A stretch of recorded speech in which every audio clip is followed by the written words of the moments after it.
Asian cup নিয়ে বিস্ফোরক তথ্য দিলেন ফুটবল ফেডারেশন সহ সভাপতি সাব্বির আহমেদ। বললেন, ফিফাকে অপেক্ষায় রেখেছে বাফুফে। শিগগিরই নির্বাহী কমিটির সভা শেষে জানানো হবে সিদ্ধান্ত। অথচ বেশ কয়েকদিন ধরে বলা হচ্ছিল এশিয়ান কাপ খেলতে সবুজ সংকেতের অপেক্ষায় বাফুফেকে রেখেছে ফিফা। ফুটবল পাড়ায় এই মুহূর্তে সবচেয়ে বড় প্রশ্ন, বাংলাদেশ এশিয়ান কাপ খেলতে পারবে তো?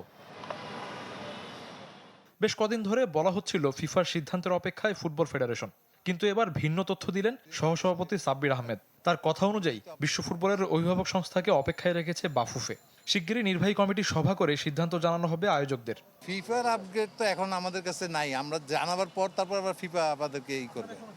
আমরা এখনো কিছু বলি নেই, ইয়েস তো বলি নেই, ওটা তো ইসি মেম্বারদের সঙ্গে মিটিং করে তারপর থেকে এটা আমরা ইনফর্ম করব। স্বয়ং কোচ টমাস ডুলিও বলছেন, অন্যদের মতো তিনিও ফিফার গ্রিন সিগন্যালের অপেক্ষায়।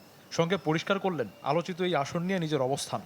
Somebody said, I don't know who that was, that I don't want to play Asian Cup. Asian cup নিয়ে আপনারা যেমন অপেক্ষায় আছেন, আমিও অপেক্ষায় আছি। অনেকে বলছে আমি এই টুর্নামেন্ট নিয়ে আগ্রহী নই।